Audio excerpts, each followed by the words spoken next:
พี่น้องเปิดภาพมาพี่เด้อพี่น้องเด้อมาอยู่ที่เฮือนพี่น้องเฮือนบ่สายเองเพราะว่ามาซอยเพราะว่าไอ้นุ่งเพิ่นสิมาเพาะเบี้ยพี่น้องเพิ่นเพาะเบี้ยกระเพแบบนี้เนี่ยแหละพี่น้องสิย้ายไว้อยู่นี่สิเฮ็ดหัวเฮ็ดห้าวอ้อมหัวพี่น้องอ้อมหัวไว้ดีๆพี่น้องนี่แหละคือสิ่งสำคัญในการปลูกกระเพพี่น้องนี่คนงานสบายดีเด้อสบายดีสบายดีพี่น้องโธ่ความลายพี่น้องความลายพี่น้องจักพันเมื่อวานนี่หายพี่น้องบ่ใส่ครับบ่ได้หายพอบ่ใส่ไปไปส่วนเบาเตียงพี่น้องไปออกใหม่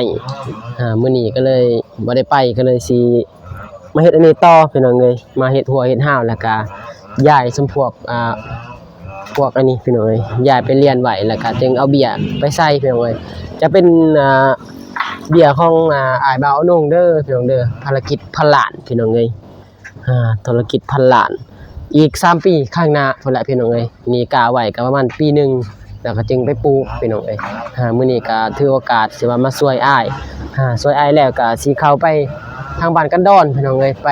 หาทางน้องจันทนาหรือว่าน้องพินน้องบัววันพี่น้องเขาไปอัปเดตน้องเพิ่นอีกพี่น้องเพราะว่าบ่ได้เข้าไปเดือนแรกพี่น้องตั้งแต่เมื่อวานนี่แหละพี่น้องก่อนอื่นก็กราบทักทายสบายดีและสวัสดีเด้อพ่อแม่พี่น้องเบิดสุขทุกคนพี่น้องก็ยินดีต้อนรับเข้าสู่ช่องบ่าวสายชาแนลคือเก่าคือเดิมพี่น้องเพราะว่าอ้ายมาอันนั้นเพาะเบี้ยอยู่นี่ก็คือบ่มีดินอยู่ผ่านน้องดินแบบว่าดินแค่เพื่อนนะมันบ่กว้างก็เลยต้องมาใส่อยู่นี้พี่น้องอยู่ดินพอดินแม่เดี๋ยวยืนพ่อเพื่อนแม่พี่น้องเดี๋ยวใส่มุสบาจับกล่องก่อนพี่น้องสบายดีเด้อสบายดีเด้อน่าจะบ่สบายพี่น้องน้องเพิ่นเป็นไข้เป็นหวัด 2-3 มื้อ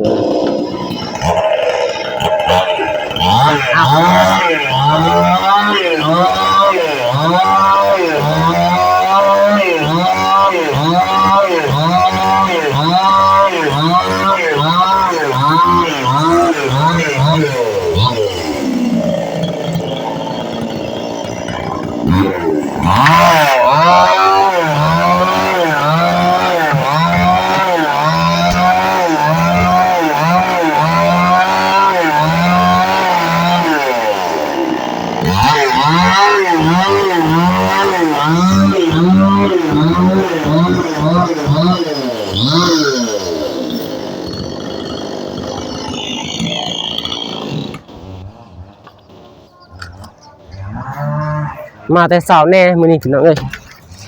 มาแต่บ้านแต่เฮือนน้องบุษบะกับใหม่นี่เลยบ่หอยซื้อแล้วบ่นี่โอเคเนาะเฮ็ดรอท่าทางหลายเบานุ่งพี่น้องเพราะว่าถ่ายเพิ่นมาเพิ่นซื้อพะแยงมาใส่พะแยงซื้อได้แต่ว่ามันอันเดียวบ่พอสิซองพอบ่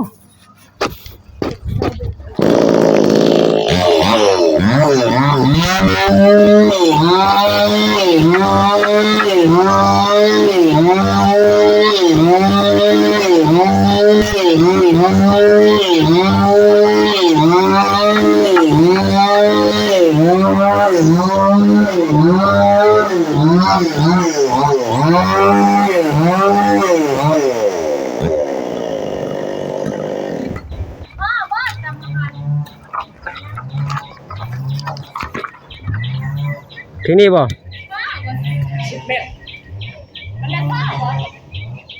แล้วละบาท10 เมตรทำไรครับ ทางเด้ได้แล้วฉันนี่แบบโอ้ทำไมกูยังค่อยเสียก่อนกระบอกก็คืออันแรกที่นี่บ่สบายดีกล่องอยู่เด้อที่นี่เนาะตื่นนี่เลย ชื่อบ่นี่สิ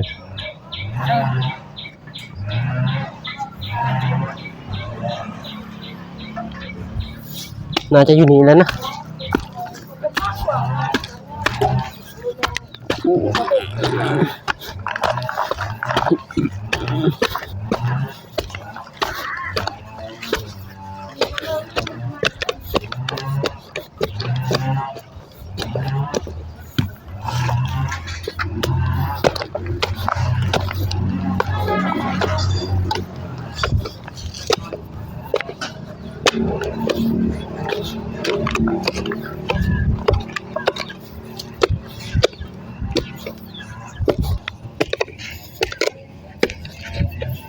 หินหลายเลย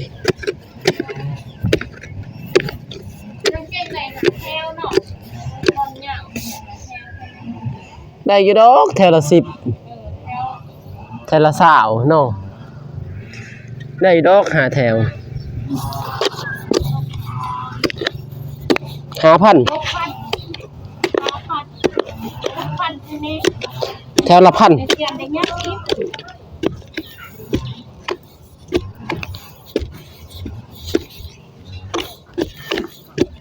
แถวละ1,000ต้นแถวละพันป้ายไว้แน่โอ้ยเสียมก็เริ่มไปแล้วทีมพี่น้องอยู่ลุมนี่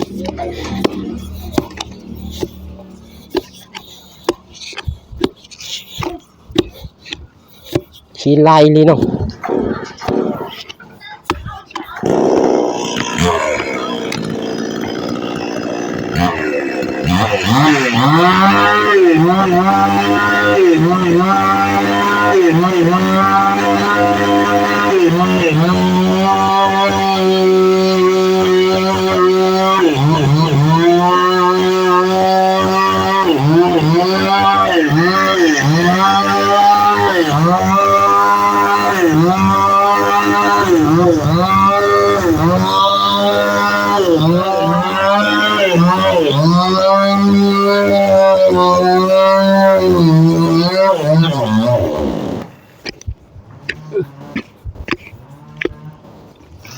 ทางพุ่นก็ดังเนาะจะเคยโอ้คือบ่ได้สบายพ้นมาเอาบ่เข้าโซชื่อสบายพ้นคือหมดแล้วเขาไม่ดีจักรวาลนี้มันคือต้นบ่ว่าเที่ยงแต่ว่าถ้าพูดเที่ยงนู่นบ่ว่ามันใช่เที่ยงอ้าวเด็ก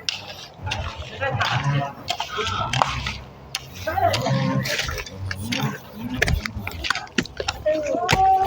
จักรก่อนเร่งตีมาเยอะ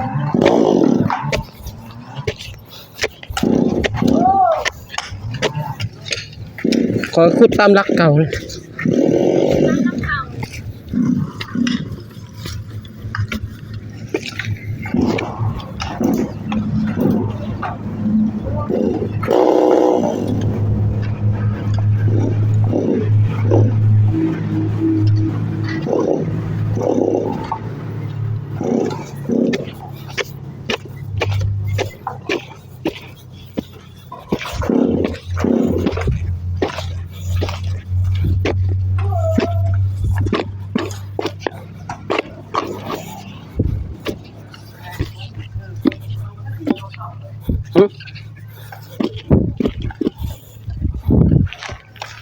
ซื้อบ่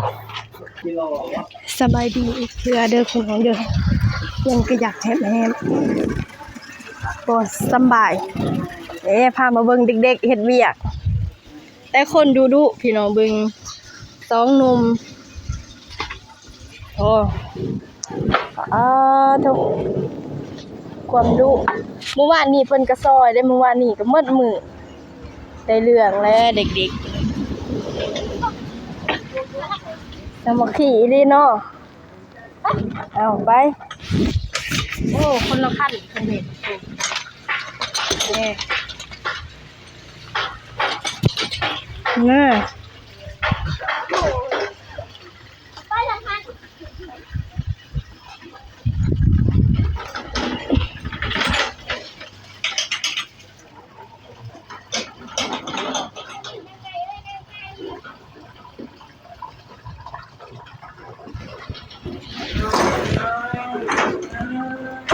ขุดเอาดินอยู่นี่เพื่อที่จะมาซูมให้เบา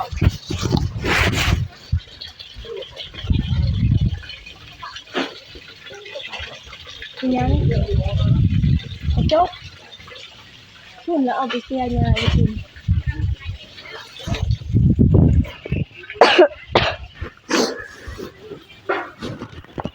มาทุกเริ่มแต่เมื่อวานนี่และภารกิจนี่แต่ก็ยังบ่แล้วแต่จากมือได้สิแล้วสิได้ 6,000 ธงธุรกิจส่วนตัวคำว่า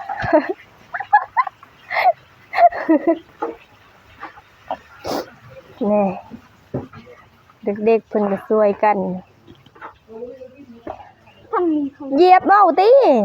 เหยียบบ่ได้บ่เหยียบเบิ่งมันหักบ่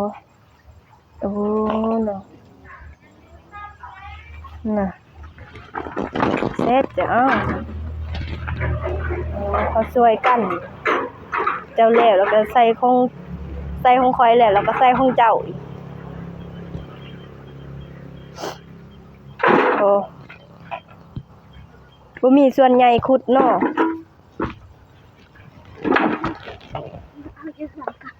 เมื่อเอาอยู่เฮือนเอาส่วนใหญ่มาขุดโลด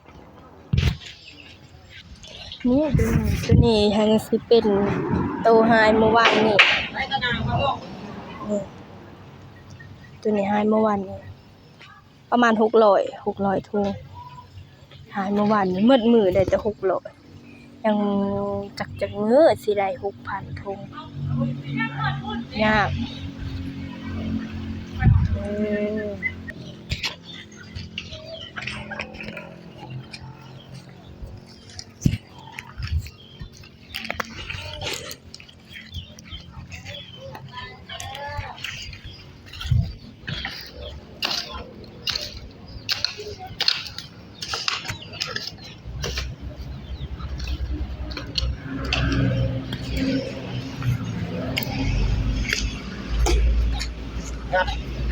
งัดทั้งงัดเป็นยังกระต่อเก่าตัวหลักเก่าเพื่อจะออกว่าจะได้เนี่ย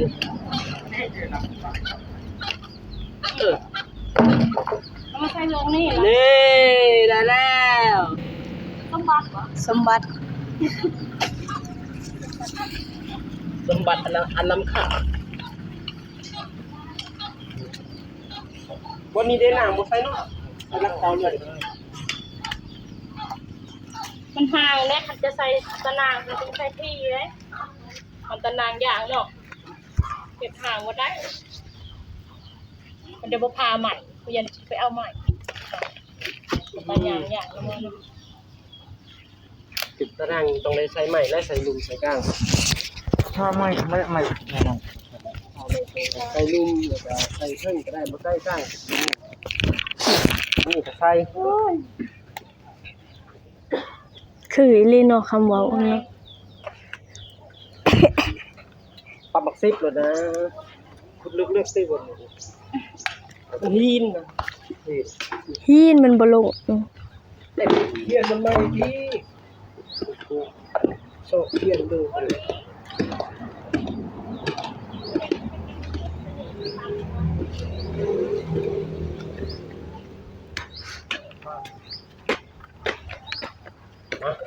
เดี๋ยวตั้งใจและอนาคตพันหลักมึงเถื่อได้ไปรับจ้างเก็บของเราเด้ อยู่ไสเราสิไปปลูก อยู่บนเขาไปเสียหยานะ ปลูกหยังอิหยังมันตายบ่ ก็สิเศร้าใหม่นี่ สาวออกใหม่ทางใด ทางใหม่ โอ้ทางใหม่ตัวเบื้องนั่นหั่น บางทีก็สิปลูกตัวดินใหม่ก็มี บ่ได้เราไปดินเก่าตัวเราตัดทิ่มบ่ตรง คือตัดถึงกันทำไมใช่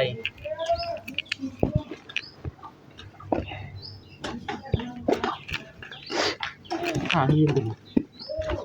ออกที่ดึงใหญ่ตัวเลือกเนี่ย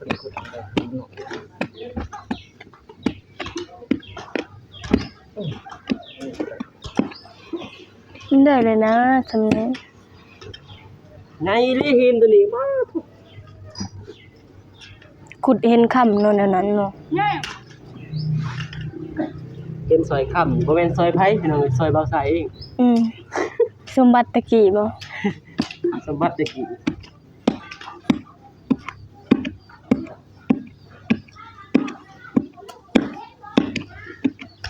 อยู่กะตารถพี่อยู่กะตารถคอยพี่บ่ค่อยเอามืออันติคิดว่าของอันนั้นของบ่ใส่แม่นเอามือแล้วก็มาขึ้นอีกอยู่กะตาหั่นแหละ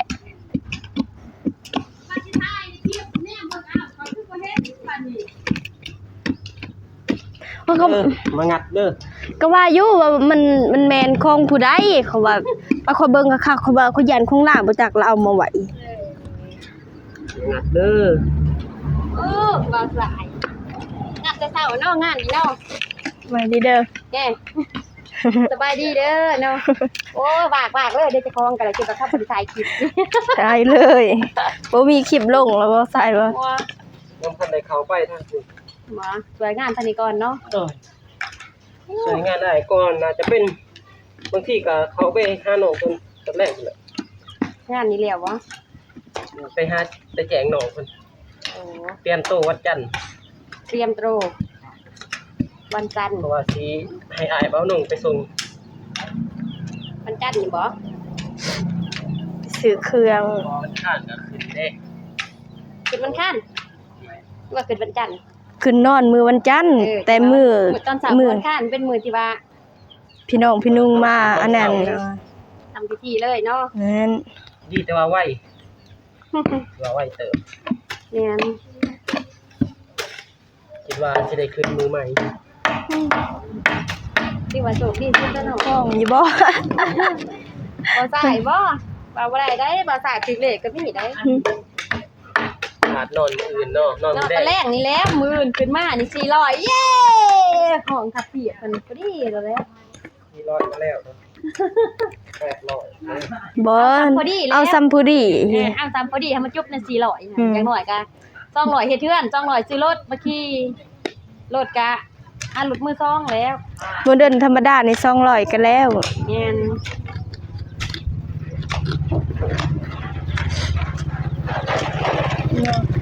โอ้โหไหลเกี่ยว มันแต่ว่าตัวเองเนาะรถมะลิเต็มหูเลยรถมะลิในบ้านโอ้ย อืม สับก่อนใหญ่เลย จะได้ เป็นค่ำเบิ่งเนาะ แกะเข้าไปเนาะเป็นหยกสีเขียว อืม แต่ตื่นทั้งหมู่บ้านเลยแล้ว เงินไรคนอื่นเอา เขาสิว่าเหล็กไหลพูดีแหละ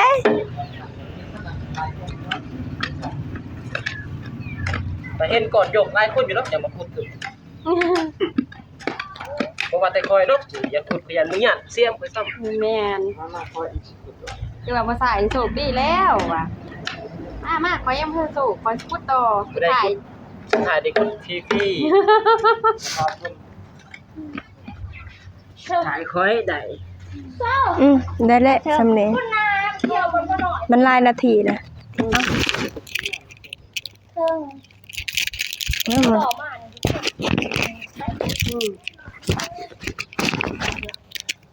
มาร้อย เฮ็ดงาน อืม เป็นดูเป็นบันคนอีหยังนี่เฮ็ดเหี้ยจะเป็นเขา ปัดเลยเรียบร้อย พอดีแต่เช้ามา โอ้ยมันซองพ่อซองกันนั่นอยู่ทางโอ้ เบากะปิ ให้โมปินี่ขุด เจ้าตัวนั้น เอาตัวนี้ก็ได้ตัวนี้ก็แก่ อันนี้ก็ใหม่ ตัวนั้นที่ใช้ชุดขาด เรียบร้อยพี่น้องเอ้ยรอทั้งอายเบานุ่งมาวางแผนอีกที่น่าจะเลี่ยนแบบนี้แหละ10หรือว่า10เนาะน่าจะ10เกินว่า10อีกจังวะ แม่น 10ธงต่อแถวหนึ่งบ่ไป แม่น เนาะ สำนันแล้ว 10ธงนี่ก็ลาย ได้เป็นแถวละพันเลย ไล่ใส่แถวละพันโอเคอยู่เนาะ ใช่ห้ามใช่ แถวละพัน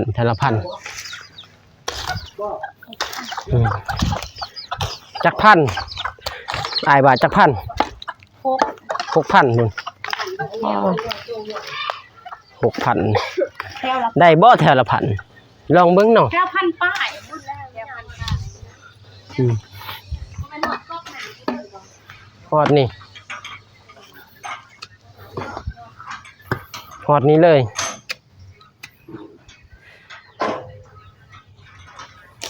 คักๆตับบักซิบเลย แต่ว่ามันเป็นแบบมุมมันบ่ได้เป็นแบบสีแจ้นะมันเป็นแบบสาก หมูสากเอาทางหมูแล้วแบบ มันเป็นแบบมุมอันนี้ซื่อๆมุมเสลียง โอ้ยบ่อนให้เกลี่ยนะกูอ้วนจะได้หรอกบ่ที่เกลี่ยซอยกันตั้งหน้ามันโลดนะ